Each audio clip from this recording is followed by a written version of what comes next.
That was stupid. Never do that again. No one cares what you have to say. You'll never be good enough. Who do you think you are? Don't we all have a voice inside us? A whisper or a shout on constant replay, telling us the most dreadful things? I call mine nasty chick. Oh, I am not just a voice, I am the voice. I've kept you safe by pointing out every flaw, every mistake, every way you weren't good enough, so you wouldn't embarrass yourself, fail, or get hurt. I've always been there, watching, waiting, and I did a great job, right? Right? For years, decades in fact, she did. She told me who I was and what to do. Have you ever battled a ruthless inner critic, the kind that makes you second-guess every decision, question your worth, and keeps you from showing up? Today, we come back to ourselves. We remember who we are.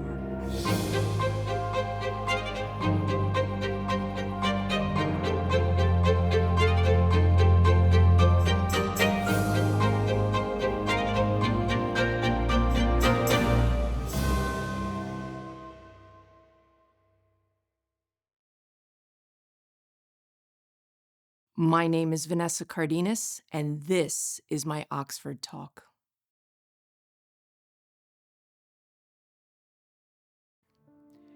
Here's the thing. By all accounts, I had it made. A C-suite executive, a leader, a problem solver. I was the one people turned to for solutions and stability. I had a solid marriage and 2 beautiful children. But there was one challenge I couldn't outmaneuver. One voice I couldn't quiet. Nasty chick. She was sharp, mean, and constant. The painful truth: no amount of success could silence the war inside me. So I became what the world expected, acting and speaking to fit in. However, it wasn't me. Yes, this skill advanced my career, but it came at a huge cost. I lost myself.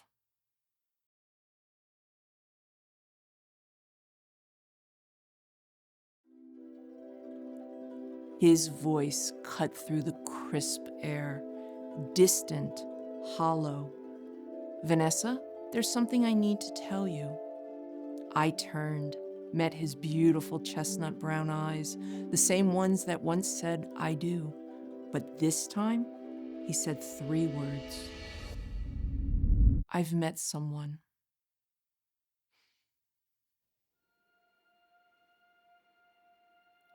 An avalanche of emotions, crushing, suffocating.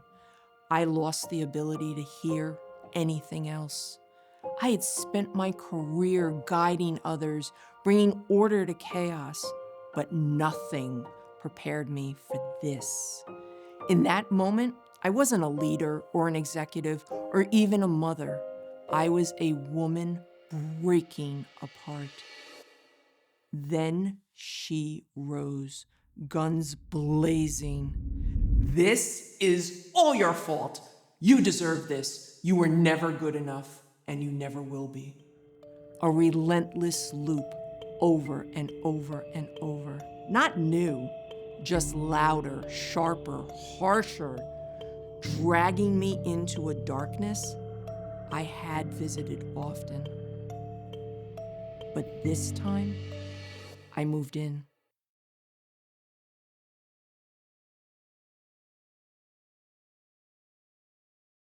It was my first day of kindergarten. Even though my mother refused to glue red glitter on my Mary Janes so I could be just like Dorothy in The Wizard of Oz, I was still so excited because I had a secret, something I had practiced all summer long. Mrs. Feynman called on each of us to recite the alphabet. When my turn finally came because Vanessa is at the end of the alphabet.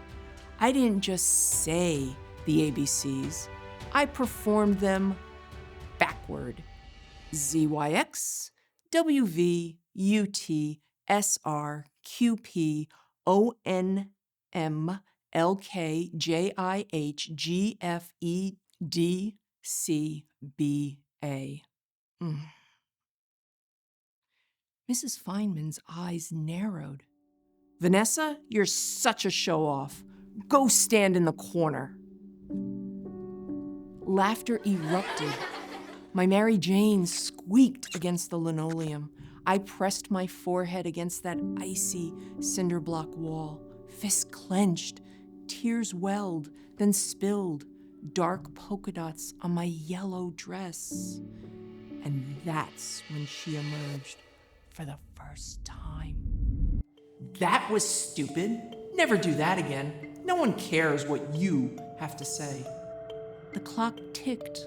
The class carried on, as if I was never there. And just like that, I disappeared.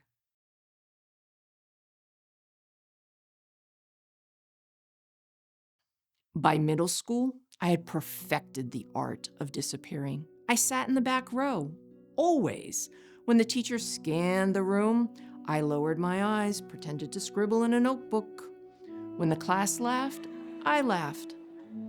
Not because I thought anything was funny, but because blending in was survival. I knew the answers, but I never raised my hand. Much safer that way. The outer edges of the room became a safe haven. No one could judge, criticize, single me out. By high school, every careless remark, disapproving glance, dismissive comment, joke at my expense etched itself into me. Speaking up was a risk. Being noticed had awful consequences. No one needed to silence me. I did it myself, with Nasty Chick convincing me that blending in was the only way to stay safe. And I believed her. The seeds of self-doubt had been planted, and they grew and grew.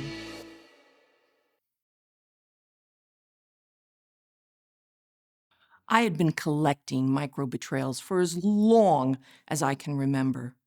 When a best friend in second grade whispered to the new girl and left me standing alone at recess.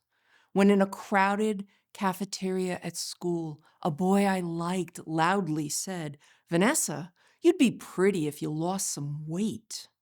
When a colleague swiped my idea and made it their own for a promotion I deserved. Every moment planted another seed of self-doubt. Crippling insecurity became a second skin, tight, suffocating. Nasty Chick? Oh, she didn't just whisper, she dominated. She chained me to a life that wasn't mine. I knew I had to break free of her relentless chatter. I had two choices: continue to be a spectator in my own life, or take back everything, my voice, my choices, myself. When I chose to listen to me instead of her, I realized something. Healing isn't a single moment. I wish it was, but it's not. Healing is a process, a homecoming, a return to who I was always meant to be, one choice at a time. That nasty voice inside you, she's not telling you the truth. She's just replaying that old, tired song, one you don't have to listen to anymore.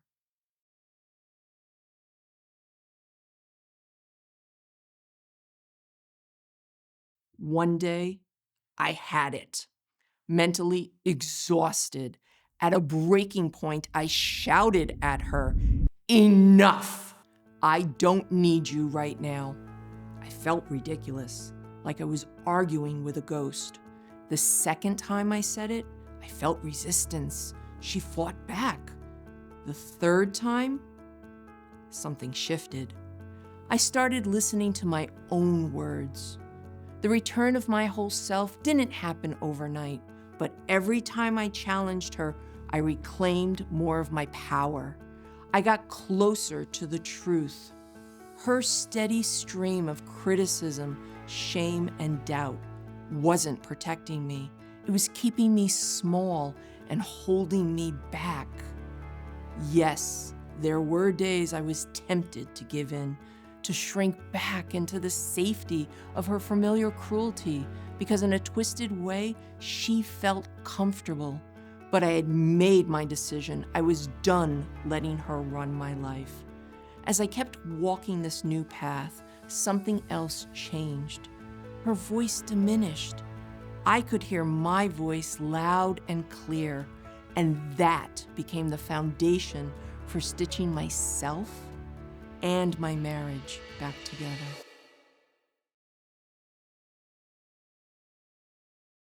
Preventative maintenance is the key because Nasty Chick, she never really disappears.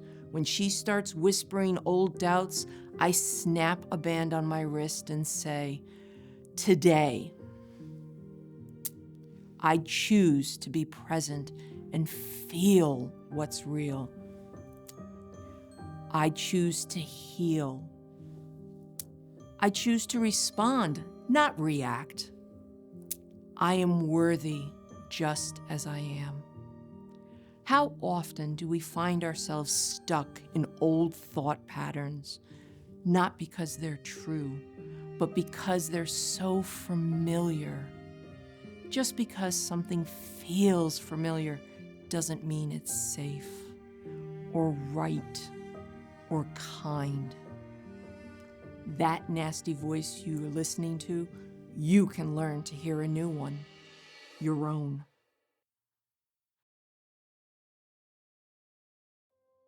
After my husband's devastating revelation, everything I thought I knew tilted on its axis. I needed to renovate my reality, to live my life by my own design, with purpose, on purpose. Armed with my psychology degree and a painful awareness of how much Nasty Chick had cost me, I immersed myself in the study of trauma, post-betrayal transformation, cognitive behavior therapy, EMDR, relationships, and so much more. As I studied with masterful teachers and guides, their work shaped how I understand resilience and what it truly means to live with purpose. As I put myself back together, I leaned into therapy, marriage counseling, and coaching to find clarity in the chaos, to rebuild from the inside out.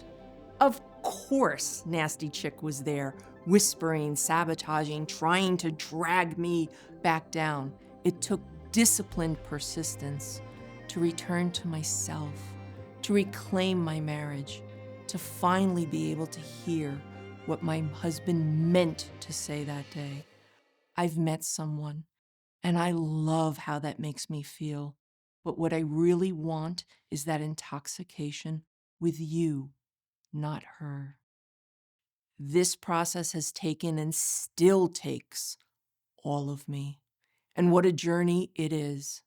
After integrating this work for over a decade, I am privileged to also help others find their way back to themselves, back to each other. It's not about what happened to you. It's about what you choose next. Not once in some grand epiphany, but every single day. Healing is a daily, moment by moment act of courage and choice to take action, to take back yourself.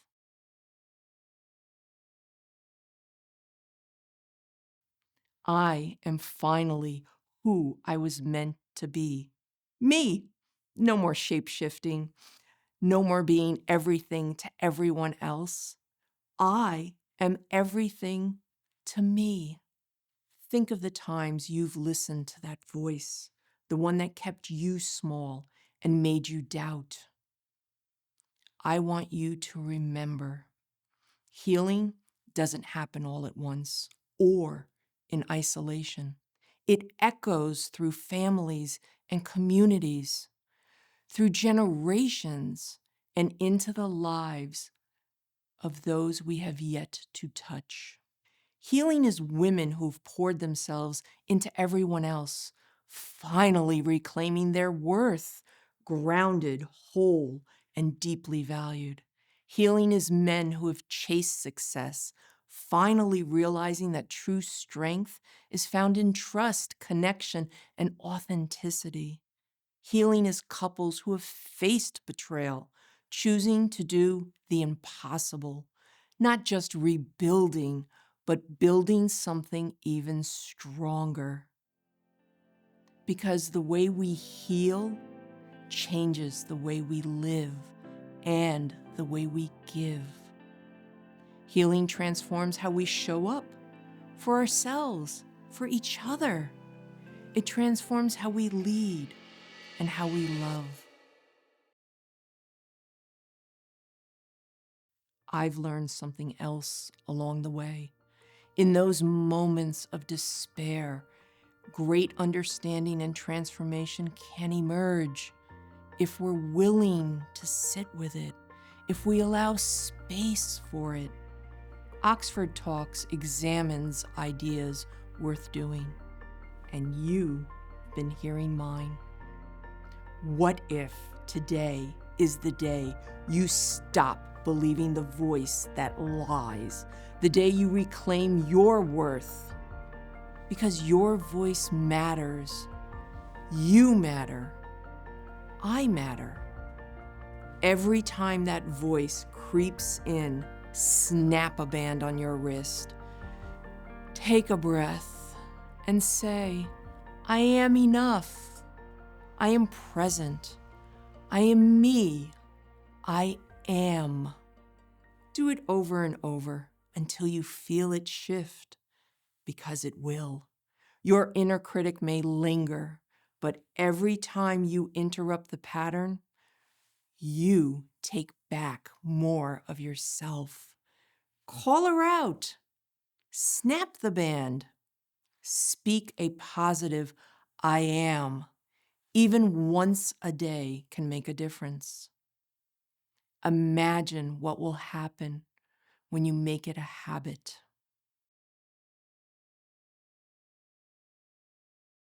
Just like Dorothy, we can find our way home, not to a place, but home to ourselves, where we recognize our worth, where we stand in our own power.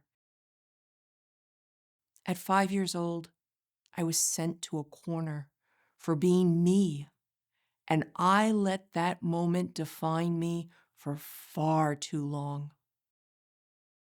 Decades later, the devastation of my husband's betrayal felt like the end of my world, but it became my turning point. It was the moment I began the journey to live fully for the first time. And today, I am here with you because confronting Nasty Chick changed my life forever and for the better. And now, it's your turn to come home to you. Dorothy's journey was never really about Oz or the wizard. It was about realizing she already had the power. And so do you. The journey home starts right now. Because after all, there's no place like home. And home is you. Welcome back.